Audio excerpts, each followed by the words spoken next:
ചോദ്യം: മരിച്ചുപോയവരുടെ ഗുണദോഷങ്ങൾ എണ്ണിപ്പറയാൻ പാടില്ല എന്നാണല്ലോ വിധി എന്നിരിക്കെ, അനുശോചന യോഗങ്ങൾ കൂടുന്നതും അതിൽ മരിച്ചയാളെ പുകഴ്ത്തുന്നതും ഇസ്ലാമിക ദൃഷ്ട്യാ തെറ്റല്ലേ? ഉത്തരം: മയ്യത്തിൻ്റെ ഗുണദോഷങ്ങൾ പറഞ്ഞ് നിലവിളിക്കാൻ പാടില്ലെന്നാണ് ഇസ്ലാമിക നിയമം. മയ്യത്തിൻ്റെ ഗുണങ്ങൾ പറയുന്നതിന് യാതൊരു വിരോധവുമില്ല. മാത്രമല്ല, അത് പറയണമെന്ന് ചില ഹദീസുകളിൽ ഉണ്ട് താനും. മരണപ്പെട്ട അമ്പിയാക്കളെക്കുറിച്ച് പ്രകീർത്തിക്കുന്ന പല സൂക്തങ്ങളും ഖുർആനിൽ തന്നെയുണ്ടല്ലോ. ചോദ്യം: മറ്റൊരു പ്രദേശത്ത് വെച്ച് മരണപ്പെട്ട ഒരാളെ അവിടെ നിന്ന് മയ്യത്ത് നിസ്കരിക്കുന്നതിൻ്റെ മുമ്പ് സ്വന്തം മഹലിലേക്ക് നീക്കം ചെയ്യാമോ? ഉത്തരം: മയ്യത്ത് നീക്കം ചെയ്യാൻ അനുവദിക്കപ്പെട്ട സന്ദർഭത്തിലും അത് പാടില്ല. ചോദ്യം: ഖബറിനടുത്ത് ചെല്ലുമ്പോൾ സലാം പറയണമെന്നുണ്ടല്ലോ. മയ്യത്ത് ഖബറടക്കി അല്പനാളുകൾക്കകം അത് ദ്രവിച്ചു പോകുമല്ലോ. പിന്നെ ആരോടാണ് സലാം പറയുന്നത്? ആ സലാം മടക്കുന്നതാര്? ഉത്തരം: ഖബർ സന്ദർശിക്കുമ്പോൾ പറയുന്ന സലാം ആ ഖബറിൽ കിടക്കുന്ന ആളോടുള്ള അഭിവാദ്യമാണ്. അത് ആ ഖബറിലുള്ള ആൾ മടക്കുകയും ചെയ്യും. ഭൗതിക ശരീരം നശിച്ചു കഴിഞ്ഞാലും ഖബറും ആ മയ്യത്തിൻ്റെ ആത്മാവും തമ്മിലുള്ള ഒരു പ്രത്യേക ബന്ധമുണ്ടായിരിക്കുന്നതാണ്. മയ്യത്ത് സലാം പറഞ്ഞാൽ ആ ആളെ തിരിച്ചറിയാനും അതിന് പ്രത്യഭിവാദ്യം നടത്താനും ഉള്ള കഴിവ് ആ റൂഹിന് അള്ളാഹു നൽകുന്നു.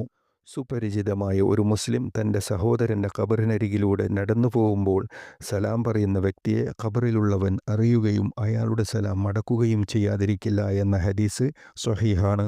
ചോദ്യം: മയ്യത്ത് മറവ് ചെയ്യാൻ കൊണ്ടുപോകുമ്പോൾ കാലിൻ്റെ ഭാഗമാണോ മുന്നിലാക്കേണ്ടത്? ഉത്തരം: അല്ല, മയ്യത്തിൻ്റെ തല മുന്നിലേക്ക് ആക്കിക്കൊണ്ടാണ് പോകേണ്ടത്.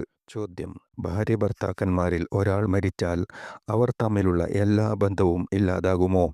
ഇല്ലാതാകുമെങ്കിൽ അനന്തരാവകാശം ഉണ്ടാകാൻ സാധ്യതയില്ലല്ലോ. ബന്ധം മുറിയില്ലെങ്കിൽ അവർക്ക് കാണലും മയ്യത്ത് കുളിപ്പിക്കലും അനുവദനീയമാകേണ്ടതല്ലേ? സഹാബികൾ ആരെങ്കിലും ഇങ്ങനെ ചെയ്തതായി തെളിവുണ്ടോ? ഉത്തരം: ദമ്പതികളിൽ ഒരാളുടെ മരണം കൊണ്ട് അവർ തമ്മിലുള്ള എല്ലാ ബന്ധവും ഇല്ലാതാവുകയില്ല. അതുകൊണ്ടാണ് ഒരാൾ മരണപ്പെട്ടാൽ അപരന് അനന്തരാവകാശം ലഭിക്കുന്നതും കാണലും മയ്യത്ത് കുളിപ്പിക്കുന്നതും അനുവദനീയമായതും. എങ്കിലും പുരുഷന്മാരുടെ മയ്യത്ത് പുരുഷന്മാരും സ്ത്രീകളുടെ മയ്യത്ത് സ്ത്രീകളും കുളിപ്പിക്കുന്നതാണ് ഉത്തമം.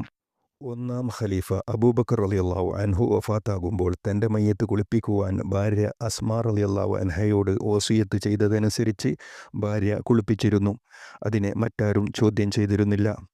അതുപോലെ ഫാത്തിമ റളിയല്ലാഹു അൻഹ മരണമടഞ്ഞപ്പോൾ ഭർത്താവ് അലി റളിയല്ലാഹു അൻഹു അവരെ കുളിപ്പിച്ചിട്ടുണ്ട്. ചോദ്യം: സാധാരണ ദിവസങ്ങളിലുപരി വെള്ളിയാഴ്ച മരണപ്പെട്ടാൽ വല്ല മഹാത്മ്യവുമുണ്ടോ? ഉത്തരം: ദിവസങ്ങളുടെ കൂട്ടത്തിൽ മഹത്വമേറിയ ദിവസമാണ് വെള്ളിയാഴ്ച. അന്നാണ് മനുഷ്യോൽപത്തി. സ്വർഗത്തെ സൃഷ്ടിച്ചതും ഈ ദിവസത്തിലാണ്. വെള്ളിയാഴ്ച രാവിലോ പകലിലോ മരണപ്പെടുന്ന വിശ്വാസി ഖബറിലെ ചോദ്യത്തിൽ നിന്ന് രക്ഷപ്പെടുമെന്ന് ചില ഹദീസുകളിൽ വന്നിട്ടുണ്ട്. ചോദ്യം: മരണപ്പെട്ട ഭർത്താവിനെ ഭാര്യയ്ക്ക് കാണാൻ പറ്റില്ലെന്ന് കേട്ടു, ശരിയാണോ? ഉത്തരം: ജീവിതകാലത്ത് ആർക്ക് ആരെയൊക്കെ കാണാൻ പറ്റുമോ അവരെയൊക്കെ മരണശേഷവും കാണാവുന്നതാണ്. ഭാര്യയ്ക്ക് ഭർത്താവിനെ കാണാൻ പറ്റില്ലെന്ന ധാരണ ശരിയല്ല. ചോദ്യം: ഖബറിന് വാടക വാങ്ങാമോ? എങ്കിൽ മയ്യത്ത് നുരമ്പിയതിനു ശേഷം അതേ ഖബറിൽ മറ്റൊരു മയ്യത്ത് മറമാടാൻ പറ്റുമോ? ഉത്തരം: വഖഫോ മുസബ്ബലോ ആയ സ്ഥലമാണെങ്കിൽ വാടക വാങ്ങാൻ ന്യായമില്ല. അഹ്മദുൽ മുസജ്ജ് റളിയല്ലാഹു അൻഹുവിൻ്റെ അഭിപ്രായം മറവ് ചെയ്യാൻ സ്ഥലം വാടകയ്ക്ക് കൊടുക്കൽ അനുവദനീയമല്ലെന്നാണ്. മയ്യത്ത് നുരമ്പുന്നതിന് മുമ്പ് അവിടെ വീണ്ടും കുഴിക്കൽ ഹറാമും നുരമ്പുന്ന സമയം അറിയപ്പെടാത്തതുമായതുമാണ് കാരണം. ആദ്യ ഖബറിലെ മയ്യത്ത് നുരമ്പിയ ശേഷം അതേ ഖബറിൽ മറ്റൊരു മയ്യത്ത് മറമാടുന്നത് സഹീഹാകണമെങ്കിൽ ആദ്യ ഖബറിൽ ഉപയോഗിച്ച കല്ല് ആദ്യ മയ്യത്തിൻ്റെ ബന്ധുക്കൾ അവഗണിക്കണം. അല്ലെങ്കിൽ അങ്ങനെ അവഗണിക്കൽ പതിവായിരിക്കണം. ചോദ്യം: ബന്ധുക്കൾ മരണപ്പെട്ടാൽ കരയാമോ? ഉത്തരം: അള്ളാഹുവിൻ്റെ വിധിക്കെതിരെ അക്ഷമ കാണിച്ചുകൊണ്ട് കരയാൻ പാടില്ല. എന്നാൽ ഖദനഭാരം താങ്ങാനാവാതെ കണ്ണുനീർ പൊഴിച്ചു പോകുന്നുവെങ്കിൽ അത് കുറ്റകരമല്ല. വാത്സല്യത്തിൻ്റെയും കാരുണ്യത്തിൻ്റെയും പ്രതിഫലമാണത്. മകൻ ഇബ്രാഹിം അന്ത്യശ്വാസം വലിച്ചപ്പോൾ നബി സല്ലല്ലാഹു അലൈഹി വസല്ലമയുടെ കണ്ണിൽ നിന്ന് കണ്ണുനീർ ധാരധാരയായി ഒഴുകിയിരുന്നു.